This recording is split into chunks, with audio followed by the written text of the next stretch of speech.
online broadcast network, AFTERBUZZ TV. Over 20 million weekly downloads in over 150 countries, and your number one source for after-show entertainment.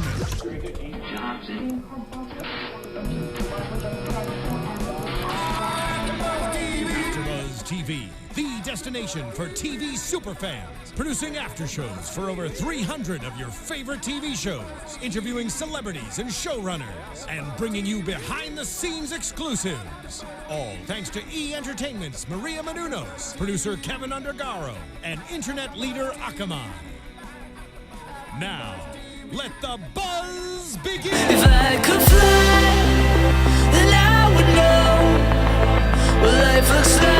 Ladies and gentlemen, welcome back to AfterBuzzTV.com. We're talking Undateable Live, Episode 8, A Bachelorette Party Walks into a Bar. Right now we're listening to Andrew McMahon, rocking it out. I love this guy. It's the first time I heard him. That's crazy. Yeah, so this is a great jam. So you guys go out and download Andrew McMahon, get this song, and then while you're there, check us out on iTunes. Yeah. Like us, comment, go to YouTube and do the exact same thing. We're really excited to be back, and we can't wait to talk about this episode. I loved it. I thought it was great. Yeah, absolutely. And joining me today, the always lovely, the always talented, the always very funny and awesome bestest co-host ever, Sam D43. Sam Davidson. Hey guys, I'm sorry I've missed you for the past few weeks, but I am back. We're reunited and it feels so good. Yeah, we haven't seen each other in like a month and a half, so it's great to be back talking Undateable.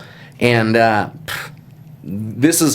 I'm just going to jump right into it. This has been one of my favorite episodes this season. I know I said that last time for the Halloween episode. This one, it topped it. I thought it was great. It touched you emotionally, I think. It does. I'm starting to realize that I'm relating to Danny a whole lot more than I thought. I thought I wanted to relate to Shelly, and like, smoke weed and say ridiculous things. But no, like instead I'm just, I feel like I'm 34. Well, you just relate to Shelly all the time, so it's special to relate to Danny. It's unique. Yeah, it is unique. Yeah. It wasn't my favorite, like I said. Okay. Yeah. I don't, I watched the East Coast and the West Coast, and I have liked other episodes better, but it was always fun and hilarious, and I liked some of the improv that went on for sure. Yeah, definitely. What goes down in the episode, and I thought this was great because it was about time. Justin and Candace, they were getting a little fed up of the, riffraff that Danny was dating. They want to, be able to do couples things and hang out and be cute together and everything. And so they set Danny up. Yes, and which is so sweet. It's really sweet, but it's also uncomfortable when you're not expecting to be set up. Like there's been one time I went to a dinner party. Everyone was coupled up except for me and one other single girl, and they sat us right next to each other. And I was like, "What? This is ridiculous." I mean, she was beautiful, but it was very awkward. And so I think that that was kind of Danny, and that's the smart thing that Justin and Candace did is that they set it up so it felt kind of natural because of course Danny's gonna hit on the bachelorette party. Did they even do that on purpose? I don't know. If they even thought that would happen, that he would meet her first. Oh no, definitely. I think that they were just kind of like, you're having a bachelorette party. Why don't you have it at the bar? Then you can meet Danny. And so I think that they were playing puppeteers. I think they had everything. It was their master plan. Yeah, I mean maybe not, but that's what I kind of read into it is that they were really buckling down and getting to it to try and get Danny set up. Mm-hmm, probably, yeah. And it works.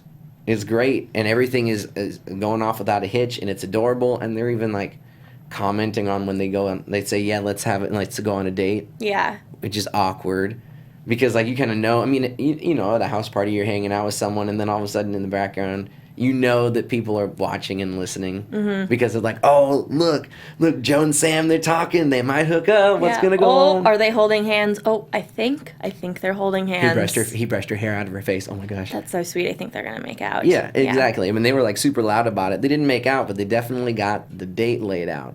Absolutely, and Danny doesn't take people on dates, really. No. But for this one, there was a lot of pressure. This is a special gal. Oh, by the way, we failed to mention at the beginning that this girl that they set Danny up with Whitney Cummings from Whitney. Of course. Yeah, plays Charlotte. Awesome selection. I think that like they were so great opposite each other on Whitney on the NBC. Yeah, Chris D'Elia played her husband. And this is great. And they had all these references. Danny said, "Don't get us canceled twice." Which is hilarious because I don't know. I mean, of course, it wasn't just her that got, or I don't know something she said. But. Yeah, and then they also referenced a talk show, which I didn't know. I think that was only in one of the. I think I want to say it was East Coast, West Coast. I don't think they did it in the other episode, but they mentioned that she had a talk show that had like lasted for a day, and she was like, "No, it was 12 episodes." She said something, and I was like, "She had a talk show?" Yeah, she definitely had a talk show, and I didn't watch it. What was it on? I didn't watch it. I'm sorry, Whitney, but I remember seeing in the trades that she definitely was getting a talk show in the mix. Well, you know what? I met Whitney in the bathroom of a comedy club when I did a show. Go on. I feel like this could be an epic story. It's a pretty good story. Yeah. So I was eyeing her, like all night, kind of, in a creep. It was weird. I was going up and performing as well, and she opened the show, which was really cool. It was at Flappers in Burbank. But then I went to the bathroom and I was putting on my makeup before I went on stage, and she walked into a stall and looked at me kind of like she wanted me to, leave. But I had to put my makeup on, and I thought I was just imagining it. Whatever, I'm just going to put my makeup on. Maybe I'll talk to her when she's washing her hands. And then she comes out and stares at me through the mirror and then doesn't wash her hands. And then, goes up and just kills it on stage. And I'm thinking, oh, my God, the microphone. I'm, holding the same mic as her. And I'm like, why did she do that? And I felt so bad. I was like, did I make her feel uncomfortable? She didn't want to wash her hands. But see, here's the thing. Maybe, because I mean, there's been, okay, I'll be real with you. Sometimes, there's moments where I can do it hands-free. I don't know if ladies can do it hands-free. Probably, no judgment. Yeah. She's awesome. Oh, and then the perfect comic foil for Danny, for Chris D'Elia. And so, but here's the thing. It's all great, well and good, until she drops the bomb, which she just kind of throws in there that she has a kid. And I did like that because I'm very like that when I'm talking to someone, trying to tell them something and I'm nervous. Yeah. Just kind of throw it out there, right in the middle. And, that's huge, though, to say that you have... I mean, it's fine, but, I mean, as a man... Okay, so check this out. And I can kind of feel... And I think that Danny was thinking the exact same thing. It's real. There's more responsibility. You can't just... hit it and be like, whatever, hit it and quit it. Or, date for a little bit and then, date someone else and, still swipe on Tinder and, have someone going on. It's serious. You got another little person. Yeah, I mean, it's growing up as a guy. If I were a guy and I had to make that decision, it would be all right. I'm either going to choose to be a grown-up for the rest of my life or I'm going to not because I'm not a grown-up right now and I don't want to be. Well, and true, yeah. But how much dad, do you think if because I mean, I'm not gonna lie, on Tinder, and on the OkCupid. Oh no, what's the other one? Oh, Bumble. I've been bumbling. I saw you on Bumble. I swiped right. Really? Yes, I did. I haven't been on in a while. Sorry. Oh, okay. But I kill it in the single mother, 29 to 36 range, and I've always thought would I date someone with a kid? And I don't know, because I feel would I have to be a dad, or not a dad, but a role model, to the kid, and or do I just not even worry about it because hello, we haven't even met before. That's type really of thing. Intense. I know, but that's what I feel like Danny, all these things were going through Danny's head, and he bails. He cancels the date and says it in front of everybody. Yeah, he was just a 5-year-old. Literally, I can't do this, I'm not going to do this, bye, and just walks out. Well, because Justin freaked him out. Justin was hitting on all of those things. This is serious. And then we found out that Justin's mom was, she might have been a little... I would have friendly. I loved that, though, the side story of Justin's mom, with all these Mexican guys, because she worked at a Mexican restaurant, so all of his, dads had all these super Mexican names. And then so in the West Coast one, I think, or maybe it was the East Coast, I think Whitney said like Escobar instead of Esteban, and then Justin called her racist, which was hilarious. I didn't know if that was. I didn't see the other taping, so I don't know if that was planned or if that was just off the cuff. No, I think that one was off the cuff. Actually, Hilarious. Yeah, that was really great. There was a lot of great lines and references through the episode, like when Shelley meets female Shelley, and Ron was really excited about that bit and doing that bit because like all on Twitter he was talking about is his favorite Marx Brothers bit, and he was really excited to kind of do it again on television, and I thought that was really cool, like from a comedic standpoint, that like that he's actually like putting in the work, and like not to say that he wasn't before, but like that he's he appreciates the comics that came before him, and he's like a constant student of the craft, and I thought that it was really cool that he was calling back to a Marx Brothers bit. So yeah, absolutely, shout out. Yeah. And side note, I'm just gonna say, game respects game. He's also been talking a lot about like being at the gym and losing weight and having a personal trainer. And I'm just saying that Shelley might not be undateable for much longer because kudos, man, he's looking pretty good. Really? Yeah, he's doing great, looking great. Just saying, game respects game. Thank you. So. We come to an impasse, and but then this is the other crazy thing. Oh my gosh, drama. No, because I flipped when this went down. When all of a sudden Brett was gonna get some from the dude who we originally thought was just the gay dude at the bachelorette party, and then all of a sudden it's the fiance. Yes. And Brett's like, and it wasn't just like a little like Nickmo non-committal makeout. Like it was like they showered together and they tapped. They tapped that ass, which was so funny. That was a great line. Candace said, and I must have it in my notes, but she either said East Coast or West Coast, but it wasn't in one of them about touching peepees. Was that in the one that you saw? Because she asked a question. She was like, I don't understand, like blah blah blah about them touching peepees. And it was a question that she just like posed, and it was super. I think I don't know if like Bridget Mendler just like popped that out of her ass or what happened. Whoa! But, I don't think we should use that reference, considering we're talking about peepees. Like, I'm like talking about a child star over here. I mean that was funny. I just thought. I'm sorry, Bridget. No, don't be sorry. I thought that was hilarious. For the record, I thought that was hilarious. Thank you, Joe. But you're welcome. Is that on the one that you saw? No, it was not. Yeah, she said something about pee-pee. Which now I'm going to watch the other one because I think that's hilarious. Yes, very much enjoyed it. Gosh, there were so many other hilarious... Oh, they referenced the Wiz Live. Shout out to the Wiz Live. Oh, yeah. I mean, Ron Funches didn't get a role. No, he did not. I think it was cast before he even referenced that on air. Yeah. But he should have. Well, and also, David Allen Greer did kill it. I want him to get an Emmy. Just throwing that out there. Did you watch it? Yeah.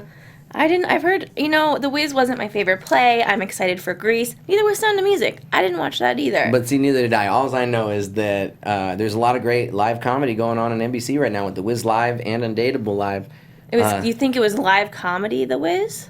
Or you mean just live stuff? Well, yeah, like comedy and live stuff. Yeah. Just live shows in general. Live content. Yeah, definitely, because David Allen Greer was hilarious. Okay. Was hilarious. All right, I'll give it a watch. And then, I can't remember his name, but Seaweed from Hairspray, he was the Scarecrow. Hilarious. We're not talking about The Wiz Live. We're talking about Undateable. Let's get back on topic here.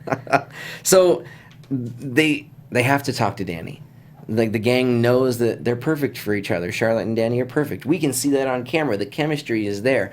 On screen, off screen. I mean, it's just, they're perfect. They're perfect on screen for each other.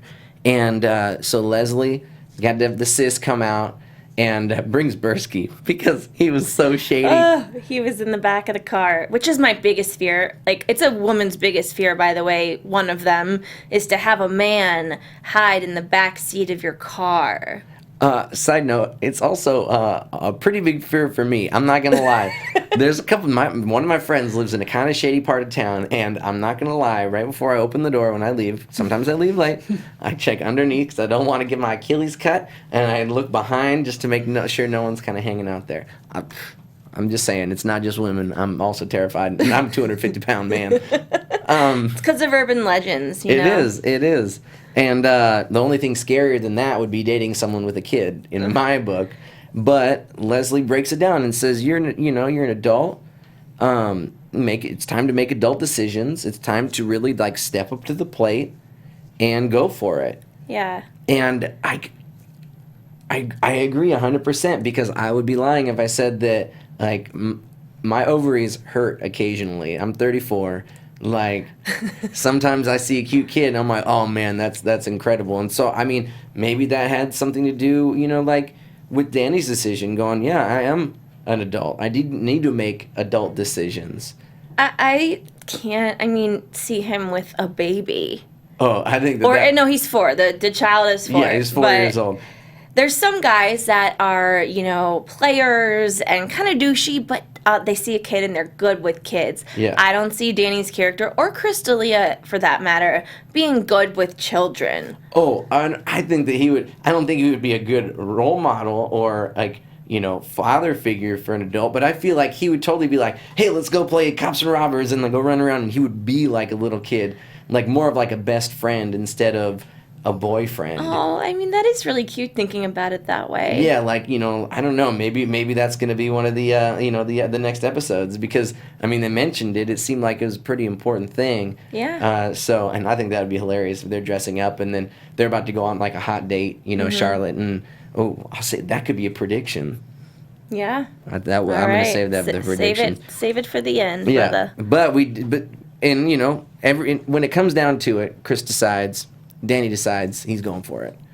And he talks to Charlotte, and Charlotte shoots him down so hard, and he's like, no, I'm just kidding. I have no self-esteem. Yeah, so fast. I've done that before too, and my friends are like, just keep him waiting, like a little longer. Just drag it out more. I'm like, but it's a joke. They're like, no, just drag it out. She did it too soon, but it's okay. I love it. I think, it was so funny. If that happened to me, I would have been like, I would have been out. I don't know, maybe not. I really have, though, done something similar to guys, and I'm like, just kidding. And they go, wait, are you serious? I'm so confused. They're very confused about who I am and what I want. But we're a confused species. Yeah. Yeah. So are we. It's just like a big mess up, the world. We're all undateable, and there you go. We're all just like walking monkeys. Line. Yeah. It's just big walking idiots. But, I do really like her character, and I personally think it's my favorite character I've seen Whitney Cummings play. I'm not a big fan of all of her characters, honestly, but this I relate to it, and she really is a female version of Danny. So yeah, it's big time, and all talk about her balls and everything was pretty hilarious too. She's able to, she can say very crass things, but this character also, it didn't seem like a crass person. You know what I mean? Like, she could say crass things, but you could tell it was playful and that she still was elegant. And that's when you saw her and looking like Count Racula. Yeah, and when she said, I have like 3 pairs of Spanx on right now. Which was hilarious. I got a little sister, so I know about Spanx. Not like she wears Spanx, but Oh, I wear Spanx. Yeah, everybody's wears Spanx. Some form of Spanx. That's true. It's just a Spanx world out there. But I thought that was so hilarious because she still looked fabulous, elegant, but still was able to talk about her balls and not, lose that. I don't know. I think that's cool. Yeah, she looked super hot. She did. She looked good. Yeah. Oh, yeah. And then they go out and then they have the choir come out of nowhere. Gospel choir. Hilarious. And it's just so funny how Justin and Candace's characters interact always with those random people. I feel like in real life the actors they're all goofy, but they have a hard time holding it together the most. Those two, I think. Oh yeah. So to have them always kind of be the ones interacting with the new entity that's coming into the show is really funny because everyone loves watching people break for just a second, and that's part of the reason why Undateable Live is so awesome. Yeah. To watch them break. Definitely. You know who didn't break? Your old neighbor. Oberski. Who we saw the Juilliard acting in.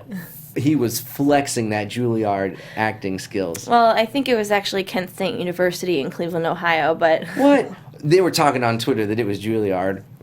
Well, that's a lie. Oh, man. And you know what? Maybe Rick took some classes after college. Maybe, but it was on point. He had a great moment. It was like, it almost kind of took me out of it for a second. Like, woo, okay. He And did, then- but I will say that I saw him break in one of the feeds. I did. Yeah. Yeah. When he got the kiss? Yes. Yeah, because that was, oh my God, they're going to hook up. They have to hook up. Like, In the East Coast feed, too, they kissed, and he had, like, some spit. It was very noticeable to me, and I feel like West Coast Bianca was like, Rick, like, that can't happen again. Put some cotton balls in there before anything goes down. That was disgusting. Oh, man, that's hilarious. That is hilarious. So I want to jump in right into the predictions because I want to talk about Now, this. All right. your AFTERBUZZ TV predictions. So this is a little bit of gossip, but mostly for predictions because Bill Lawrence, the showrunner, the creator, he tweeted there was a fan that said, "Is Whitney going to be sticking around?" And Bill said, "Yep, she's there for the rest of the season." So I think that they're going to explore, obviously they're going to explore this, romance a little bit more. But I really want to see a moment where Danny gets in too deep with the kid, like being a big brother and actually forgetting that he's supposed to be sexy and alluring to Charlotte, and get kind of caught up in being a little child. kid, yeah, and kind of connecting with the son more than Charlotte. That's really cute. That's a cute prediction. Yeah, I hope that happens. Undateable Writers Room hashtag at Undateable our room, right? Was That's what it it? was. Yeah. Let's see. Check it out. Think about it. It's a little freebie. I'm just gonna throw it out there. You can take it. If you don't like it, throw it back. That's cool. Yeah, he's not going to demand money or anything. No, man, I got it. I got money for days. Shoot. I'm just saying. Fantasy football's doing good for me. Check out DraftKings. Little, Oh, a little free thing, press yeah. for DraftKings. All Yeah, right, definitely. cool. I know they do a lot here with AfterBuzz TV, so shout out to DraftKings. So, do you have any predictions? What do you think? I think that things aren't going to go as well as you think with Charlotte's child. Okay. As far as Danny is concerned. Okay. He is just not mature enough and too self-involved to have a child. I think that Leslie and Bursky, yes, something, but they just keep on teasing us. Can we talk about that tease? I mean, she kisses him and it's just like, don't tell anyone this happened. And it was a good kiss. It was it was a kiss. Ooh, here's my prediction. Ooh, I got one. Okay. That on the side, they're going to start having sex and she'll be like, don't tell anybody. Ooh. Yeah. See, but okay. Prediction on top of your prediction. If that goes down, we're not going to find out about it this year. Man, it'll be like a Monica and Chandler thing, though. Yeah, And the and- audience knows, but the rest don't know. The audience hopes. I wanna see like a private time between them and have her tell him that like he can't tell anybody. And then just have extremely awkward moments. And we know that it's awkward because we saw them in bed together. That'd be fun, guys. Okay.